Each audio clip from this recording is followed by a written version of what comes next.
몇 그루의 작은 화초를 키우면서 늘 관찰하게 되고 또 신경이 쓰이게 되는 부분이 있는데, 그것은 일조량에 관한 것, 통풍에 관한 것, 또 토양의 물이 잘 배수가 되는지, 배수와 관련된 이 세 가지를 늘 보게 됩니다.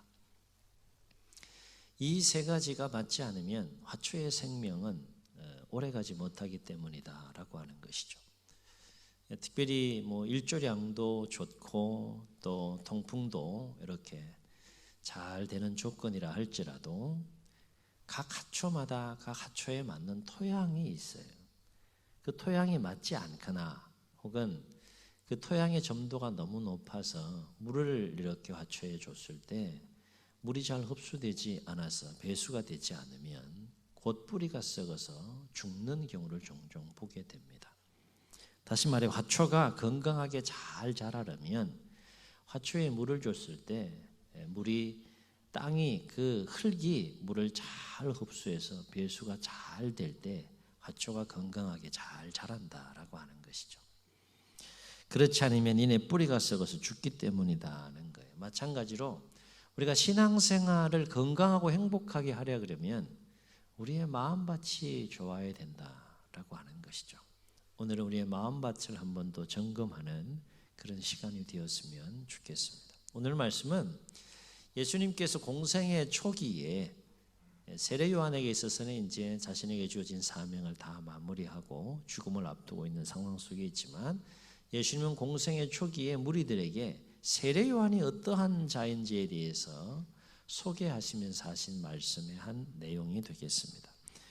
참고로 세례 요한은 지금 갈릴리의 분봉왕으로 있는 헤롯 안티파스가 자신의 이복 동생의 아내를 자신의 아내로 취한 일을 요한이 알고 당신 잘못했다. 왕이지만 당신 어떻게 그렇게 할 수 있느냐 책망하고 비난하니까 이 헤롯 왕이 세례 요한을 감옥에 투옥시킨 상황 속에서 지금 세례 요한은 감옥에 있는 그런 상황이 되겠습니다. 예수님은 무리들에게 세례 요한에 대해서 소개하기를 어떻게 소개했는가 하면, 세례 요한은 선지자보다 훌륭한 자다 그렇게 소개를 하시고, 또 여자가 낳은 자 중에 요한보다 큰 자가 없다라고 그렇게 말씀을 하세요. 이유는 세례 요한은 구약의 모든 역사를 끝내고 새로운 하나님의 역사를 열어가시는 그 예수님의 길을 미리 예비하고 준비하는 징검다리와 같은 역할을 감당했기 때문이다라고 하는 것입니다. 여하튼 예수님은 세례 요한을 무리들에게 소개하면서 칭찬을 합니다. 그러면서 예수님은 세례 요한과 예수님 당시의 그 세대와 관련해서 이 세대를 무엇에 비유할까? 이 세대를 무엇으로 비유해 볼 수 있을까? 라고 말씀하시면서 한 가지 비유를 들어서 예수님 당시의 세대가 어떠한 세대였는지를 소개하게 되는데, 예수님께서 사용하시는 그 비유가 뭔가 하면 장터의 아이들에 대한 비유를 예수님께서 드세요. 이를테면 상거래가 이루어지지 않는 평일날 장터에서 아이들이 두 가지 놀이를 한다는 거, 하나는 결혼식 놀이를 하고 장례식 놀이를 하는데, 놀이를 할 때 두 편으로 나누어서 결혼식 놀이를 할 때 한쪽에서 피리를 이렇게 피리리리리 불면, 피리 불면 어떻게 해야 돼요? 한쪽에서는 그 소리에 맞춰서 막 이렇게 춤을 춰서 흥을 돋구고 재미를 더해야 되는 놀이가 결혼식 놀이이고, 장례식 놀이도 마찬가지 두 팀으로 나누어서 한쪽에서 막 아이들이 이제 흉내 내는 거죠. 그걸 하면서 막 이렇게 울면, 그걸 하면 한쪽에서는 그 곡소리를 듣고 거기에 호응해서 또 우는 소리를 내면서 막 반응을 해줘야지 재미가 있고 그 놀이가 흥이 나는데, 예수님께서 이 비유를 하시면서 이 세대가 마치 어떤 세대인가 하면, 이 장터에서 아이들이 두 놀이를 하면서 호응을 기대하면서 놀이를 하는데 전혀 반응이 없는 것을 인하여 서로를 대하여 불평하고 또 불편한 마음을 표현하는 그와 같은 세대가 이 세대와 같다라고 이렇게 말씀하세요. 다시 말해서 결혼식 놀이를 하면 한쪽에서 피리를 불면 한쪽에서 춤을 춰야 되는데 춤추지를 않는다는 거죠. 또 결혼 장례식 놀이를 할 때 한쪽에서 곡을 하면 한쪽에서 우는 소리를 내야 되는데 호응을 해주지 않아서 울지 않는다는 거예요. 이것은 세례 요한과 예수님께서 그 세대를 향하여서 새로운 은혜와 하나님 나라와 관련된 진리의 말씀을 선포함에도 불구하고 그 세대가 그 말씀을 듣지 않는 것과 관련하여서 비유로 예수님께서 말씀하신 내용이라고 하는 것입니다. 진리의 말씀을 선포하면 반응이 있어야 되는데 그 진리를 거부한다는 거죠. 장태의 아이들이 피리를 불어도 춤추지 않는 것처럼, 곡을 해도 울지 않는 것처럼 진리를 선포해도 들으려고 하지 않는다는 거예요. 그것이 예수님 당시 예수님께서 바라보는 세대의 모습이었다라고 하는 것입니다. 그래서 세례요한 같은 경우에는 광야에서 일반 사람들처럼 생활하지 않고 광야에서 약대틀, 낙타틀이라고 하죠. 낙타틀, 이 약대틀을 입고 허리에는 가죽띠를 두르고 묵은 음식으로는 메뚜기와 석청을 먹으면서 회개하라라고 회개의 말씀을 선포하고 회개의 세례를 또 베풀면서 또 하나님의 공의의 말씀을 선포하는 그 세례 요한을 사람들이 어떻게 했는가 하면 저 사람 미쳤다. 진리를 선포함에도 불구하고 진리의 말씀이 이 세례 요한을 통해서 새롭게 선포됨에 불구하고 저 사람 귀신 들렸다. 정상이 아니다. 이렇게 비난했다는 것이고 예수님을 향해서는 어떻게 비난했는가 하면 당시의 유대의 율법과 가치관과 신앙 체계로 볼 때에 죄인 취급했던 세리들 그리고 세리와 같은 자들과 함께 예수님께서 먹고 마시고 어울리면서 또 그들의 아픔을 달래고 그들을 돕는 예수님을 어떻게 비난했는가 하면 예수님도 저 죄인들 중에 하나와 똑같은 사람이다. 이렇게 비난했다는 거예요. 그러면서 예수님은 35절에서 어떤 말씀을 하시는가 하면 지혜는 자기의 모든 자녀로 인하여 옳다함을 얻는다.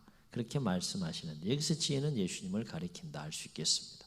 사랑하는 성도 여러분, 오늘 예수님께서 장터의 아이들의 비유를 통하여서 그 세대를 바라보시면서 안타까워하시는 것이 지금 뭡니까? 뭘 그렇게 안타까워하시는 거예요?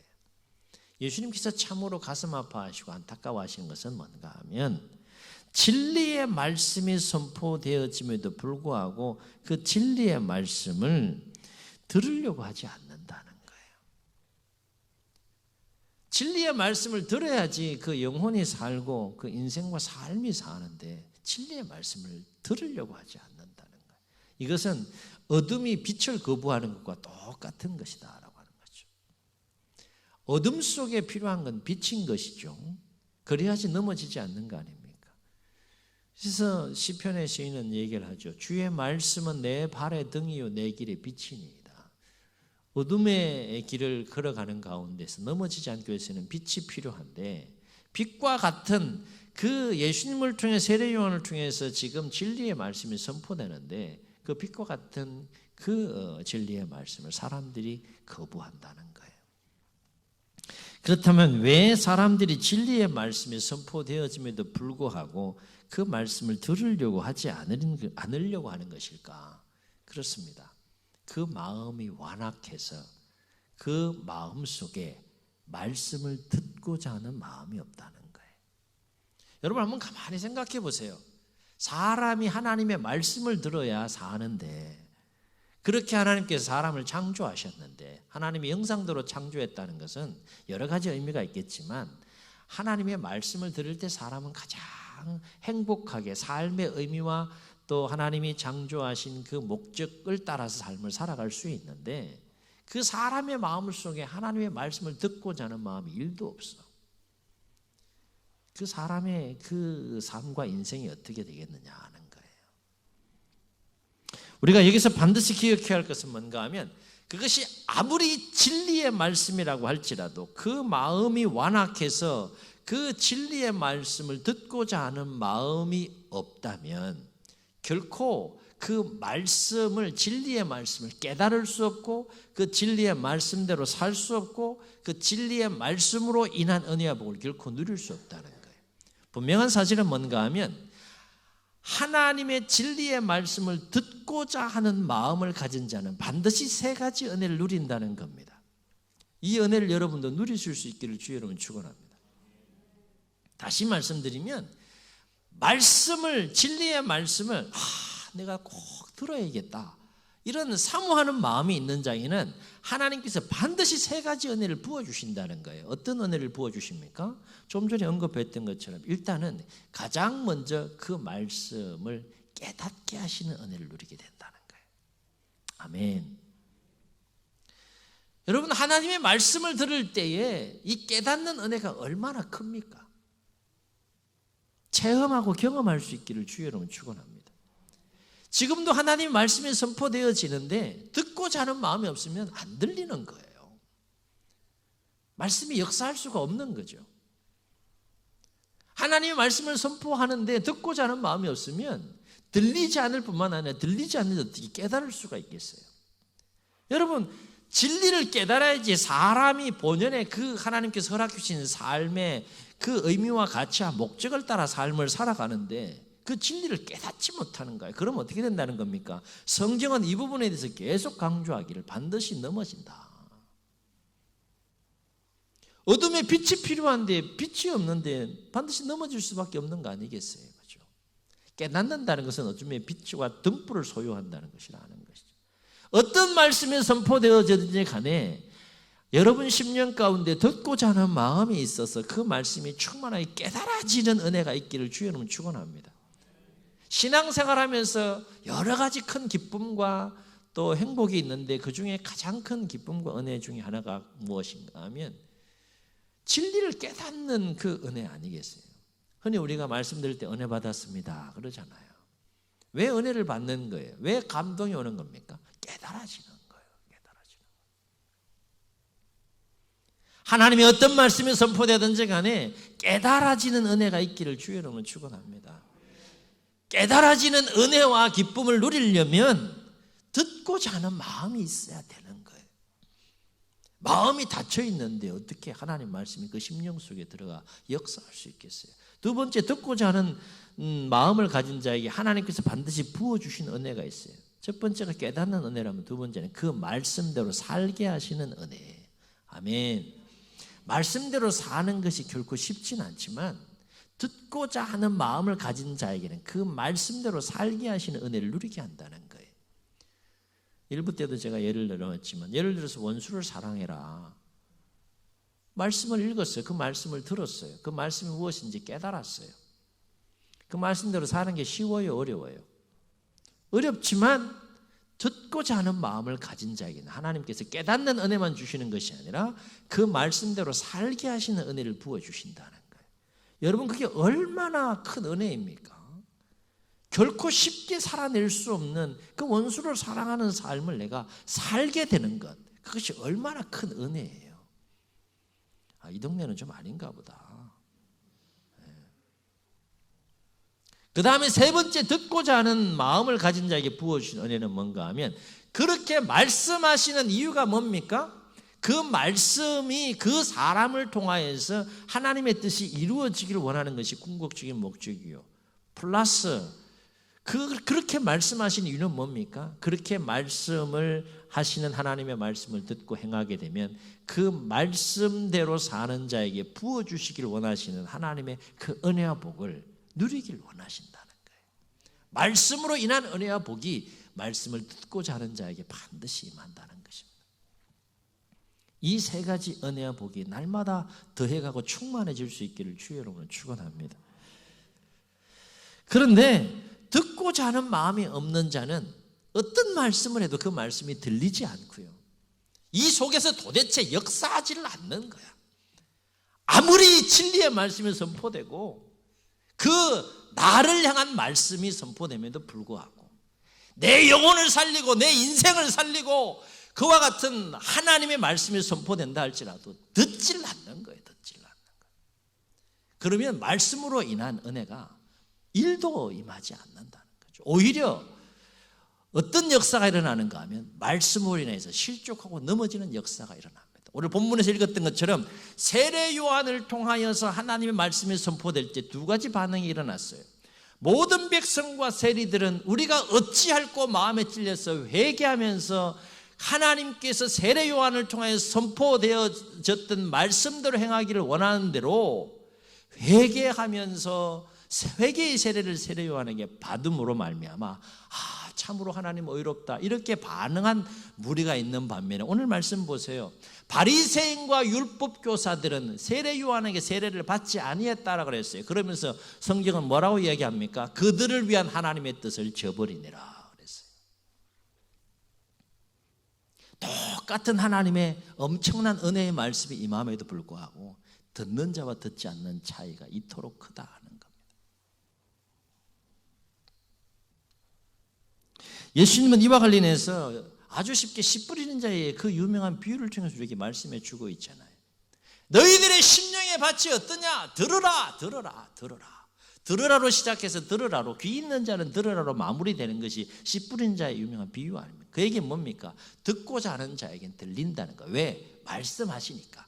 하나님께서 말씀을 안 하시면 못 듣지만 말씀하시니까 듣고자 하는 자에겐 들린다는 거예요. 제 목소리 들리십니까? 왜 들리는 거예요? 듣고자 하니까 들리는 거예요.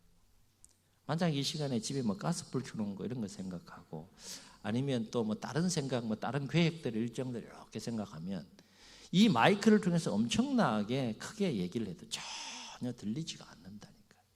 기적이 일어나는 거야. 안 들리는 기적이 일어나는 거야. 진짜라니까. 안 들려요, 안 들려. 사람의 마음속에 하나님의 말씀이 역사하여 사는데, 살리려고 하나님께서 말씀을 주시는데, 살리려고 선지자들을 보내서 때로는 책망도 하시고 때로는 축복의 메시지도 주시는데 사람의 심령 속에 하나님의 말씀이 역사하지 않는다고 생각해 보세요.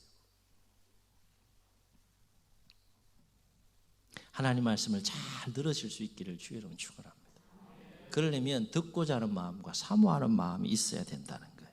예수님 비유로 말씀하세요. 좋은 밭은 어떤 밭이냐? 어떤 말씀을 하시든지 말씀을 듣고 받아들인다는 거예요. 그래서 어느 정도 열매를 맺는가 하면 30배나 60배나 100배 엄청난 말씀의 은혜와 능력을 누리게 된다는 거예요. 그런데 길가와 같은 마음, 돌밭과 같은 마음, 가시떨기와 같은 마음 정도 차이는 있지만 공통점이 뭐예요? 그 말씀이 심령 속에 뿌리 내리지 못하고 역사하지 못하니까 힘이 없는 거예요. 말씀으로 인한 은혜와 그 복을 결코 누릴 수 없다는 거예요. 얼마나 쉬운 비유입니까? 출애굽기 7장 14절로 12장 36절에 보게 되면 이번 주간 시간을 내서 꼭 한번 읽어보시기를 원하는데 그 유명한 10가지 출애굽과 관련된 10가지 재앙의 역사가 쫙 기록이 돼요. 하나님께서 모세와 아론을 보내서 이스라엘을 출애굽시키는 것과 관련하여 바로와 씨름하는, 그래서 10가지 재앙이 임하는 그 내용이 7장부터 12장에 쭉 기록되어져 있어요. 아주 드라마틱하게 기록되어져 있는 것을 보게 되는데 이 씨름은 한 6개월 정도 진행이 되는데 하나님께서 모세와 아론을 통하여 하나님의 말씀을 바로에게 직접 전하며 내보내라. 내 백성인데 내가 내 백성에게 새로운 계획이 있다. 내보내라. 말씀하세요. 그리고 듣지 않으니까 하나님께서 10가지 재앙을 계속해서 바로와 그 백성들에게 내리게 되는데 주목할 것은 뭔가 하면 하나님께서 10가지 재앙을 내리기 전에 먼저 무엇을 하시는가 하면 그냥 바로를 치지 않으셨어요. 그냥 재앙을 내리지 않으셨어요. 반드시 기회를 주셨어요. 어떤 기회를 주셨습니까? 치시고 재앙을 내리시기 전에 먼저 하나님께서 바로가 그 말씀에 순종할 수 있도록 먼저 말씀하시는 하나님의 모습을 보게 돼요. 말씀을 하시고 충분한 기회를 주셔요. 만약에 바로가 그대로 순종했으면 재앙의 역사는 더 이상 일어나지 않는 겁니다. 그럼에도 불구하고 바로는요 참 위대한 인물이에요. 하여튼 바로는 끝까지 10가지 재앙이 다 임할 때까지 어떻게 했다 그랬습니까? 하나님의 말씀을 듣지 않았다 그랬어요. 하나님의 말씀을 직접 듣고 말씀이 임하지 않을 때에는 무서운 재앙이 계속해서 그에 따른 재앙이 임하는 것을 직접 체험하면서도 바로는 10가지 재앙이 임할 때까지 끝까지 말씀을 듣지 않았다 그랬어요. 왜일까? 왜 끝까지 바로는 하나님 말씀을 듣지 않았을까? 성경을 보게 되면 10가지 재앙이 이를 때까지 계속해서 바로의 마음의 상태가 어땠는지를 반복해서 강조하면서 말씀하신 내용을 보게 되는데, 그 내용이 뭔가 하면 그의 마음이 완악하여 하나님의 말씀을 듣지 않았다는 거예요. 사람의 마음이 얼마나 완악해질 수 있는지를 바로에 관한 이야기를 통해서 우리가 볼 수 있게 되는 거죠. 여러분, 당시 여러분이라면 어떻게 하겠어요? 모세와 아론을 통해 직접 하나님의 말씀을 전했어. 말씀만 전한 것이 아니라 순종하지 않으니까 어마어마한 재앙을 임하게 했어요. 그걸 직접 체험하게 했어. 이 재앙만 우리가 당해도 어떻게 됩니까? 어떻게 하실 거예요? 10가지 재앙까지 가실 겁니까? 아니실 수 있기를 축원합니다. 바로의 마음은 얼마나 강팍했는지, 완악했는지, 10가지 재앙 끝까지 순종하지 않았어요. 그만큼 마음이 완악했다는 거예요.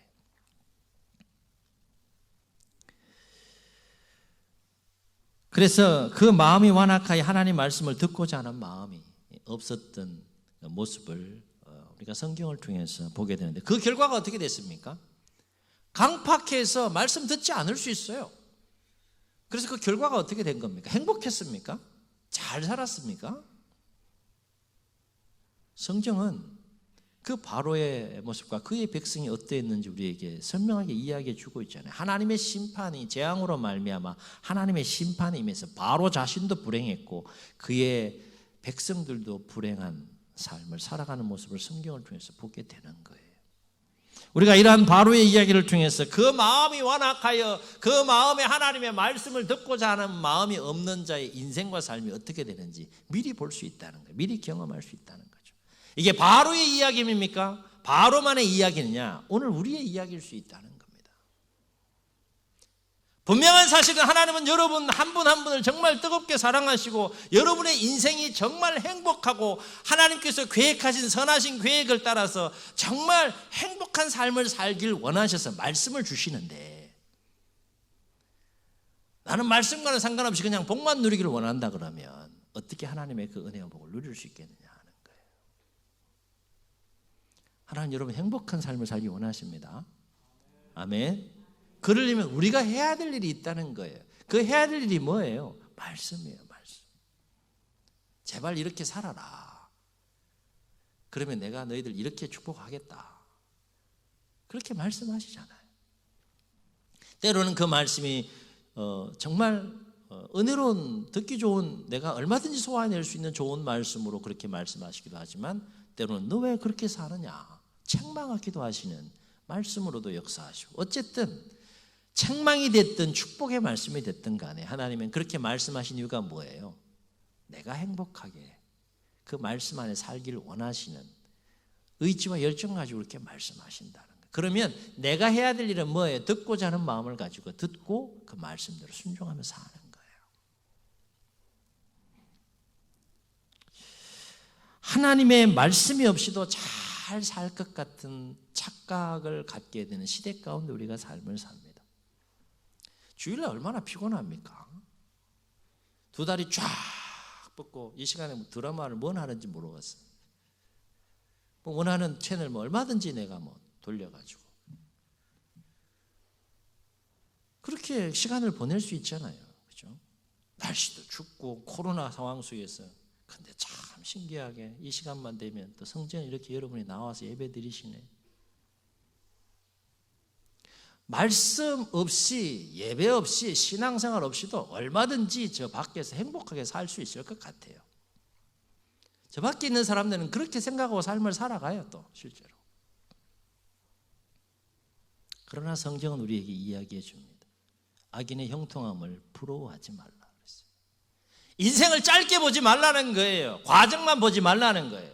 항상 성경은 우리의 눈과 마음을 어디를 향하게 하는가 하면 끝을 보라는 겁니다. 끝을. 과정도 봐야 되지만 끝을 보라는 거예요. 그 인생의 끝이 어떻게 끝이 났느냐 보라는 거예요. 짧게는 100년이고 길게는 영원입니다. 영원. 그 삶을 누가 주관하신다는 거예요? 하나님이 주관하신다는 거예요. 영원한 그 갈림길의 삶을 누가 판단하신다는 겁니까? 선악간에 하나님께서 판단하고 심판하시겠다는 거예요. 성경에 이런 이야기로 충만하잖아요.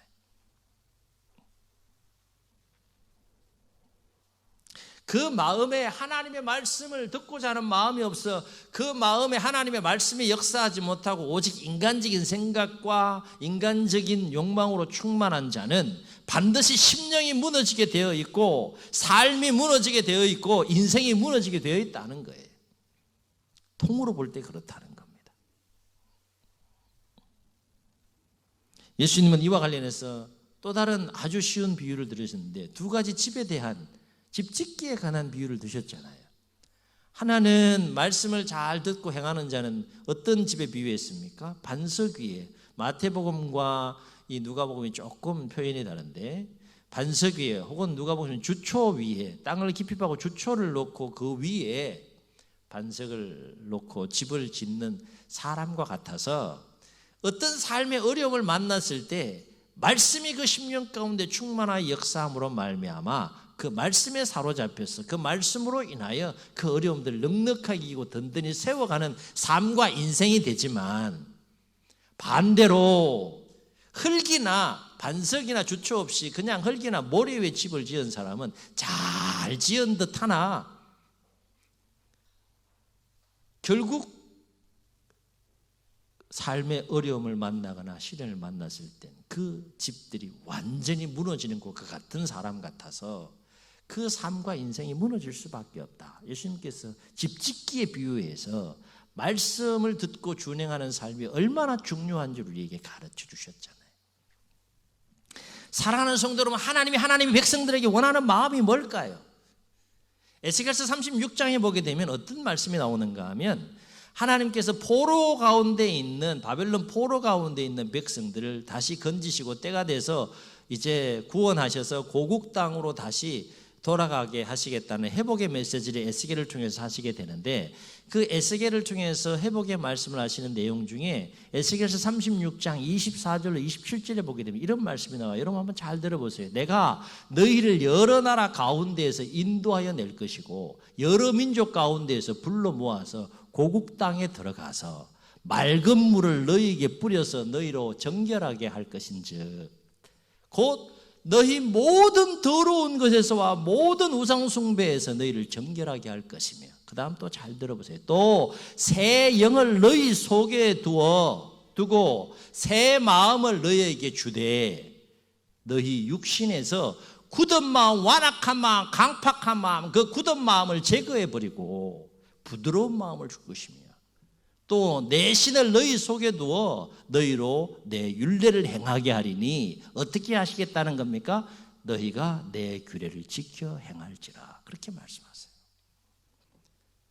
이 말씀을 놓고 보면 하나님께서 하나님의 백성들에게 원하는 두 가지 마음이 뭐예요? 깨끗한 마음이에요. 순전하고 깨끗한 마음이죠. 또 한 가지 뭡니까? 하나님의 말씀을 거부하거나 대적하는 강팍하고 완악한 마음이 아니라 하나님께서 어떤 말씀을 하시든지 간에 때로는 나를 책망하고 꾸짖는 말씀이라 할지라도 그 말씀을 듣고자 하고 그 말씀대로 지켜 행하고자 하는 부드럽고 온유한 마음을 하나님 갖길 원하신다는 거예요.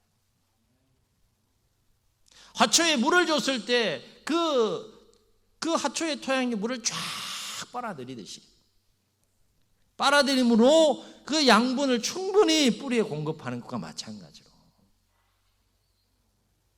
하나님은 하나님의 백성들이 어떤 말씀을 하시더라도 그대로 받아들일 수 있는 부드러운 마음이 회복되기를 원하신다는 거예요. 예수님의 표현대로라면 씨 뿌리는 자의 비유를 통해서 표현하신 예수님의 표현대로라면 말씀을 듣고 받아들이는 좋은 밭이 되겠죠. 그래야 말씀하시는 하나님의 선하신 계획과 의도대로 하나님의 뜻이 그 사람을 통해서 이루어질 것이고 하나님의 나라가 임할 것이고 나아가서 그 말씀을 통해 부어주시길 원하시는 하나님의 은혜와 복이 그 생애와 삶 가운데 임할 수 있기 때문이다 하는 겁니다. 사랑하는 성도 여러분, 예수님은 오늘 우리의 모습을 바라보시면서 무엇에 우리를 비유하기를 원하실까요? 오늘 설교의 제목으로 잡았는데 이 시대를 바라볼 때 이 시대를 무엇에 비유하기를 원하실까? 여러분 개개인을 바라보실 때 예수님은 여러분 개개인을 보시면서 무엇에 비유하길 원하실까? 행여나 장터에 피리를 불어도 춤추지 않는 아이들처럼, 곡을 해도 울지 않는 아이들처럼 진리의 말씀이 홍수같이 쏟아지고 있는 이 시대 가운데서도 마음의 문을 닫아 그 말씀을 듣고자 하는 마음이 없어서 완악하고 강팍함으로 그 말씀의 은혜를 누리지 못하는 모습은 우리 가운데 없는지, 신앙생활을 아무리 오래 한다 할지라도 하나님의 말씀이 선포되어질 때 그 말씀보다 내 생각이 앞설 때가 있어요. 내 경험이 앞설 때가 있어요. 고집과 자존심이 앞설 때가 있고 아집이 앞설 때가 있고요. 위험합니다. 위기입니다. 그 어떤 것도 하나님 말씀 위에 설 수 없다는 거예요. 100년, 200년, 1000년 전통이 됐든 관례가 됐든 아무리 확실한 나의 체험과 경험이 됐든 그것이 무엇이든지 간에 하나님의 말씀과 일치하지 않고 융화되지 않는 가운데 그 어떤 것도 말씀 위에 설 수 없다는 겁니다. 그래서 말씀대로 사는 자가 세상에서 가장 과격한 거예요. 대표적인 사건이 십자가 사건 아닙니까? 그 시대가 소화해내지를 못하는 거예요. 그 마음, 그 진리, 그 말씀, 그 진리와 말씀을 선포하는 예수님을 아예 받아들이지 못하는 거예요. 어둠이 빛을 받아들이지 못하는 거죠. 그러나 어둠은 빛을 받아들일 때 사는 역사, 생명하는 역사, 하나님의 은혜와 축복의 역사가 임하게 되는 줄로 믿습니다. 여러분 영원히 살길 원하십니까? 삶과 인생이 무너지지 않길 원하십니까? 얼마나 많은 하나님의 말씀이 선포되어져요. 그러나 닫으면, 듣고자 하면 일도 안 들린다는 거예요. 말씀을 들어야 삽니다. 아멘. 힘이 들어도 내가 어떻게 그 말씀을 끌어안고 삶을 살아갈 수 있겠습니까? 하나님의 말씀이긴 하지만 난 도저히 그 말씀대로 살 수 없습니다. 그럼 은혜를 누릴 수 없는 거예요. 우리 하나님은 우리보다 생각이 하늘과 땅보다 높다 그랬어요. 길이 하늘과 땅보다 높다 그랬어요. 설마 내 인생에 손해를 끼치고 내 인생을 고생하게 만들고 내 인생을 괴롭히고 힘들게 하도록 하기 위해서 그 말씀을 주셨겠느냐? 사랑하시니까 말씀을 주시는 거 아니겠어요? 아멘. 66권을 통해서뿐만 아니라 어린아이를 통해서 풀 한 포기를 통해서도 듣고자 하는 마음이 있다 그러면 하나님의 말씀을 들을 수 있다는 거예요.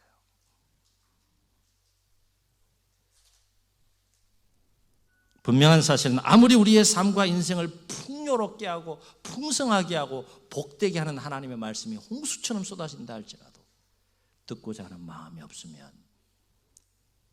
그 어떤 하나님의 말씀의 은혜도 누릴 수 없다는 거예요. 바로 없기는 하나님께서 무슨 말씀을 하시든지 간에 우리 안에 그 말씀을 사모하고 듣고자 하는 마음이 충만하게 회복되어서 말씀을 깨닫게 하시는 은혜가 날마다 더해가고 그 말씀대로 살아가는 삶이 있고 그 말씀을 통해 부어주시길 원하시는 하나님의 풍성한 은혜와 복을 날마다 누리시는 복된 인생과 삶들이 다 되시기를 주의 이름으로 축원합니다.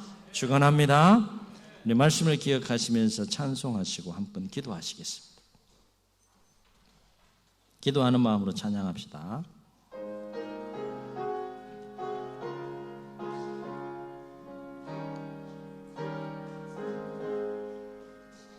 어두운 내는 밝히사 진리를 보게 하소서. 진리의 열쇠 내게 주사 참빛을 찾게 하소서. 깊으신 뜻을 알고자 엎드려 기다리오니 내 눈을 뜨게 하소서. 성령이여 아멘.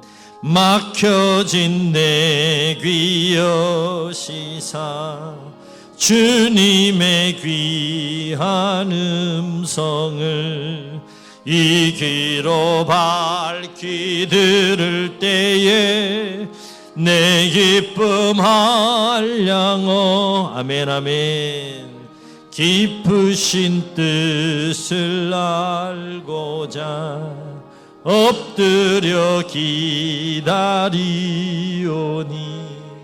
내 귀를 열어주소서